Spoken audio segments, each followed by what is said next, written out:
YouTube. What's good, guys? It's your boy TD, and I'm back again with another live, guys. And today's live is going to be on my top 5 sleepers for your 2025 uh, fantasy football season. So, yes, guys, I got 5 sleepers for you. So, guys, can I get a sound check? Let me get a sound check, guys. Let me know how the sounds. Yes, sir. Appreciate everybody being here this morning. What's going on, Thomas? What's going on, Zach? All right. So, guys, with no further ado, let's get started. I'm gonna go from 5 to 1, from 5 to 1. So the first guy I want to talk about, guys, let me know if the sound starts getting bad. Let me know if the sound starts getting bad. The first guy I want to talk about is going to be Jordan Addison. Yes, Jordan Addison. And the reason why I believe that Jordan Addison is a sleeper, because we know Jordan Addison was a first-round wide receiver that was drafted in 2024, right? Not 2024, I'm sorry, 2023. And we know he had high draft capital. We know he's a good route runner. We know he plays on a high octane offense. But to me, I like number 2 wide receivers to play with top tier talent. So like T. Higgins with Jamar Chase. T. Higgins at the right value is a good player. I'm not drafting him like the first 2 rounds, but he's a good player if you can get him at the right ADP. And so is Jordan Addison, with Justin Jefferson being on the other side. So teams are always going to funnel the coverage to Justin Jefferson. And so that's going to leave one-on-one coverage with Jordan Addison. You're never going to double Jordan Addison and don't double Justin Jefferson. Now, can you double both? Yes, you can double both, but usually that's going to leave you weak against the run game, because you're going to have safeties that's not in the run fit, which is in the box. They're going to be more on the outside in a cover 2 form when you're trying to double both guys. But they're not going to double both guys. We know that. They're going to double Justin Jefferson. And so that's going to help Jordan Addison be targeted and get touchdowns. I won't be surprised if this guy finished with 7 to 10 touchdowns, and also about 1,200 yards. That, to me, that's a top 24 wide receiver, and I want this guy on my team. And his ADP is gravy. You don't have to get this guy in the first 3 rounds. You can get this guy probably in round 5 or 6 or even later. So I love Jordan Addison. Moving on. To my 4th guy. That was my number 5 guy. My 4th guy is going to be a quarterback, and it's going to be a quarterback from the New England Patriots. And it's going to be Drake May. No, it wasn't great last season, but remember, we're not worried about the past. We're looking for a trajectory. We're looking for a projection. We're looking for to read an algorithm. And the algorithm says that Drake May is going to be better. If you look at Drake May, guys, he had a couple games where he had over 50 yards rushing. Uh-oh.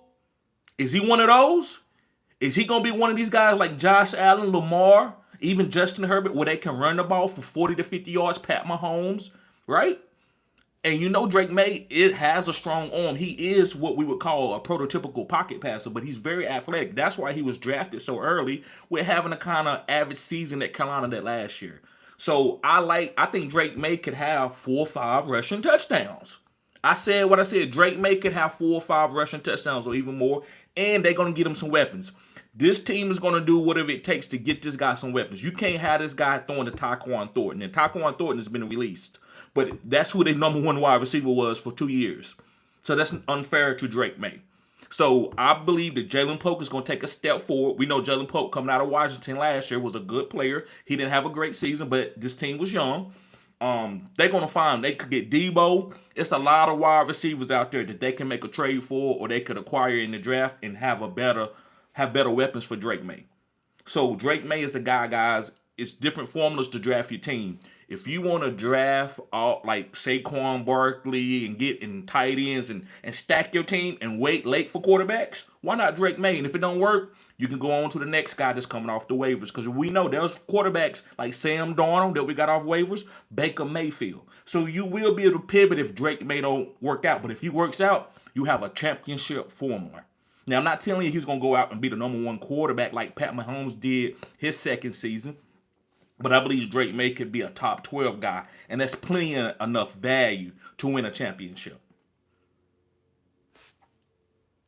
Okay, so let's move on to my third guy. This is another quarterback, and this is the guy on the thumbnail, and it's going to be Bryce Young. This is why I don't like saying guys suck. Now, I didn't say that Bryce Young was going to break out later or none of that, but I never said he sucked. I rarely say a player suck, and then I still regret it because it doesn't work like that. Life is crazy, and I don't want to be one of those guys that people consider hate. Like I can say, sometimes we can hate and don't know we hating. We just want to look to tell the truth. That's hating, guys. You think telling the truth is always the truth? If that's the case, when you're dating your girlfriend, tell her, well, your hair don't look good today. You're not going to say that, right? You know you're not going to say it because, right, it's disingenuous. It could be hating, right? That's not, it's a way to say things. So Bryce Young guys started playing great down the stretch last year, and this team Carolina was pretty good. They played some playoff teams really tough. Did they not beat the Eagles? Am I mistaken? They didn't beat the Eagles, did they? Maybe I'm getting confused here, but I thought they played good against the Eagles or something like that. But Bryce Young guys is very accurate. He's smart, and he actually looked poised in the pocket, and that's my common denominator. I got to see him poised in the pocket, and he looked good doing that. Also, I like the surrounding team around him and the coaches. They're going to run the ball with Chuba and whoever else is there while Brooks try to get healthy. I believe that Jalen Coker is going to be good. I believe that Leggett is going to be fine. And they're going to find a guy to help Bryce Young take his game to the next level. So this is another quarterback that you can wait late and pick up at the end of your drafts. He was actually on some best ball teams that I saw in the playoffs that was moving on to get the big money, the $1,000 to the next round. Bryce Young was the second quarterback that ended up sliding. And when I say slided, he was the highest, a top 5 quarterback scoring in week 15, 16. I think it might have been week 16. He was a high scoring quarterback. So remember, another man's trash is another man's treasure. I'm always looking to buy low, and I'm going to come out with a buy low dynasty video in a few, where I'm telling you to go buy low on some of these guys like CMC. It's time to go buy him because it doesn't matter. Give him a second round, give one first up for him. Who cares if it don't hit? Who the hell you going to draft that's going to get the type of workload he's going to get? Now, if you're getting to drafting the next Jamar Chase or somebody special, I get that. So yeah, guys, Bryce Young. Let's move on to my number 2 guy. Now we'll get to the comments, guys. Make sure you hit the like button. Let's get the likes up.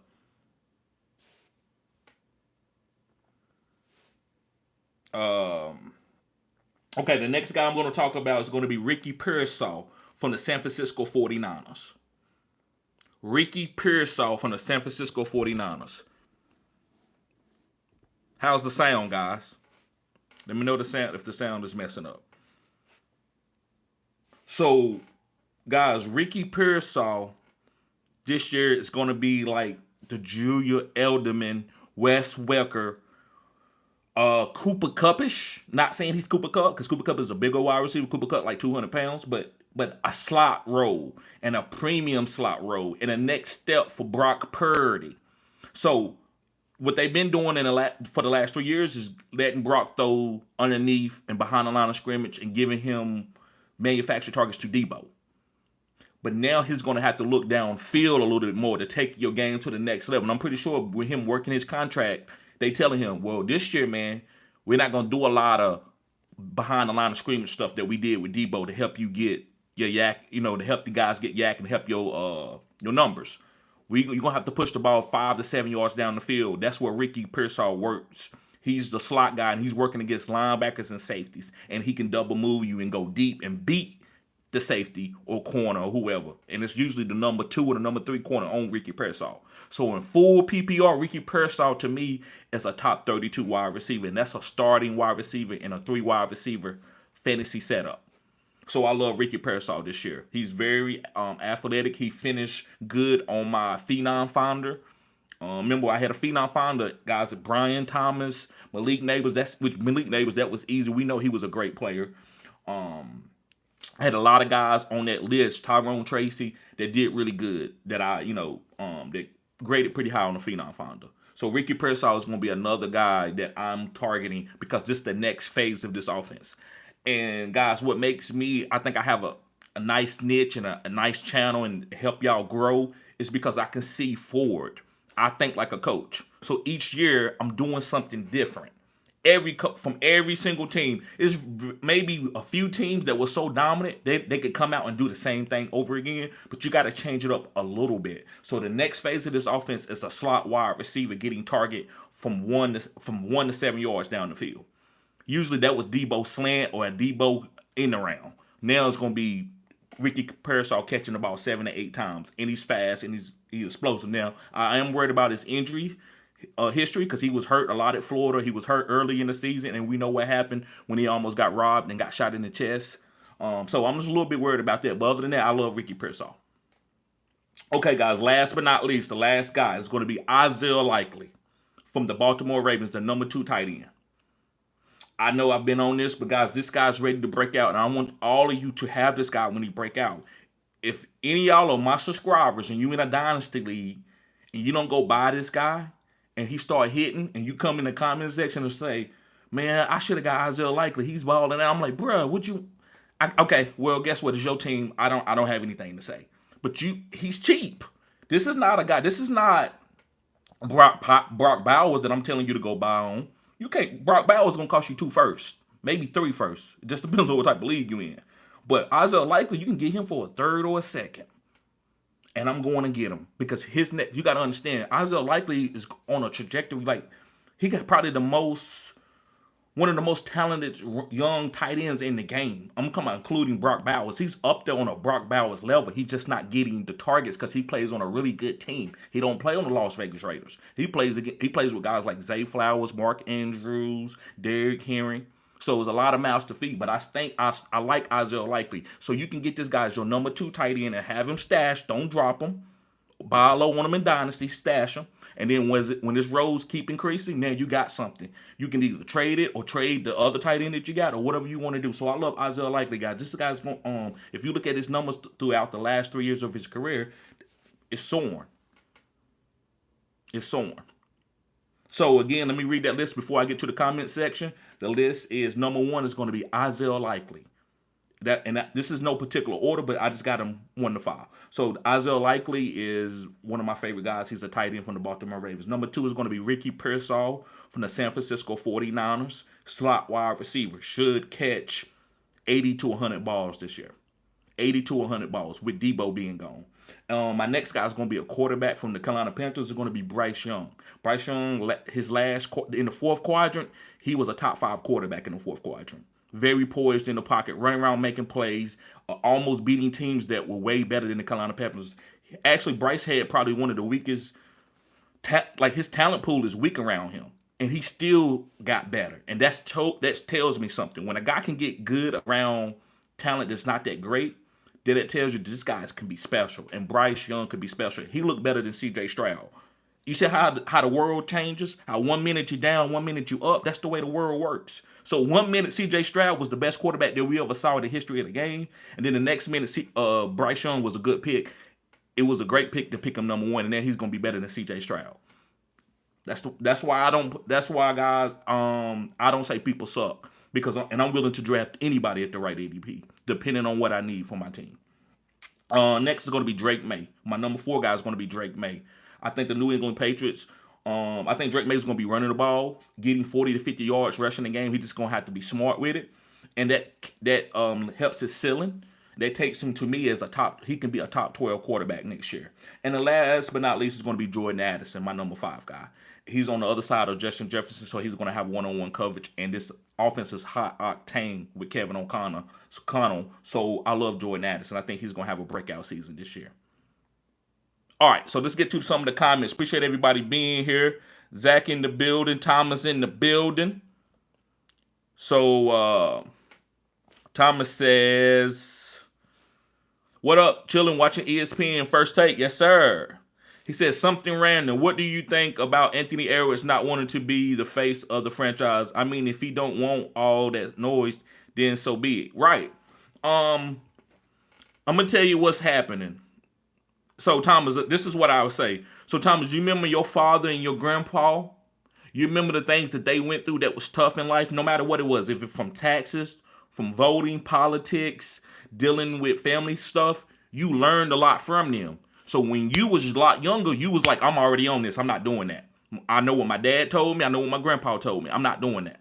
And you learn the game, and you ahead of that, so you don't pick up extra baggage. I don't know about your family, but maybe you help pick your wife, a good wife, because of what your grandpa told you, and also told you about your grandmother, stuff like that. And I think Anthony Edwards is learning from Kevin Durant. He's learning from Luka that these guys don't care nothing about you, and that's okay. That's part of the game. They get paid. Nobody's feeling sad for anybody, but that's part of the game. He's like, I'm not a face of the franchise. You're not gonna do me any type of way, and when we don't win, it's my fault.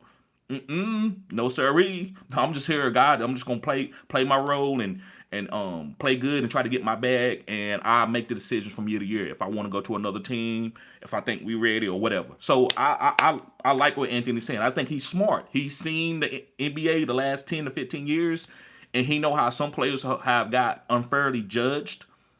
So that's what I think he's trying to say. He don't want to be the face of the franchise. He don't want to put that on his shoulders and have people talk cash shit about him for whatever reason.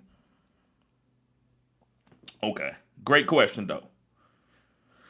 Thomas says Drake May going to be nice. Yes, I think Drake May is going to be a good player. I love his athletic ability. I love his arm strength, and I think he's only going to get better, especially with Josh McDaniels coming back to the Patriots. Josh McDaniels like that. He's a great OC, not a great head coach, but he's a great OC. Thomas says, I like the wide receiver Javon Baker. I did too, but they didn't give him no burn. So I got to move on. I got to talk about other guys, but they didn't give him no burn. I like wide receiver. That's why I don't believe in doing a lot of content before the combine, like kind of focus on guys. Because, man, you can talk about all type of players because everybody's running wide open in college. Everybody. Said hit, touchdown. I mean, so you got to be able to know what you're watching to really know it. I still think Javon Baker's going to be a good wide receiver. I know the skill set. He came from Alabama, so he has the pedigree. Hopefully he do a little bit better. Thomas says, man, I tried trading Jordan Love and something else. I can't remember for Bryce Young. Woo, they didn't take that? See how things change? But seems like people are liking Bryce Young over Love. And I'm telling you, you go from, this is life. That's why y'all be like, TD, here you go. But I'm like, no, I'm not doing it. I don't want to be like that. Now, I'm a human, so I'm going to be like this. But I'm not going to be like 1 minute I like somebody, 1 minute I don't. 1 minute this, 1 minute this, 1 minute this. No, I want to stay even keel. This quarterback, man, he threw 50 interceptions. Does he suck? Nah, he don't suck. He just needs better coaching. That's my mentality, so I don't have to go and shut my mouth and say people suck. I hate saying somebody is something down and then they end up being better than that, and I basically was hating on them. That's how I see it. Maybe you don't, and that's fine. That's fine. Let's see. Coca, too. Yes, I like Coca. I like Jalen Coca. I think he's going to be a good player for them. AJ, what's up, AJ? He says, thoughts on Drake May taking the next step. Yeah, bro, I think he's going to take the next step because of his athletic ability. He reminds me of a little bit of a Josh Allen.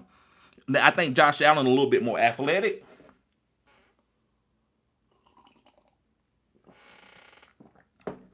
Yeah, I think Josh Allen a little bit more athletic, but their game reminds me of each other. Big arm, a little raw. Just needs to keep getting coached very well. I think Drake May is going to be good. Thomas says, Isaiah Likely only 24 years old too. I know. And that's the breakout age that tight ends usually break out. It takes a while for a tight end. It's tough in the NFL for tight ends. And last question, Thomas says, ESPN First Take is having a good conversation about the Ant Edwards situation. If you have time to check it out, pretty interesting. Right. If I got time, I'll check it out. Yes, sir. All right, guys. Well, I'm going to get out of here. I appreciate y'all tuning in. Y'all be safe. Tomorrow morning, I will have a panel. So be ready. I'm doing a live tomorrow with 2 or 3 guys. So be ready for that, guys. I don't know what the topic's gonna be yet, but I'll try to post it in the comment section. That way y'all be ready for the show. So I'll see y'all guys later. Yes, sir, Thomas. Peace.